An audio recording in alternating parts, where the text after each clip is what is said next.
opening of Asia's first integrated quantum sensing hub, Atomionics announced its next step, developing a marine intelligence capability that takes quantum gravimetry from land to the sea.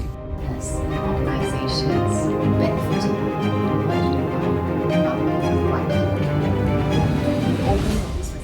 Designed to see through water, across the seabed, and into the ground beneath. This will support decisions across defense, energy, and infrastructure.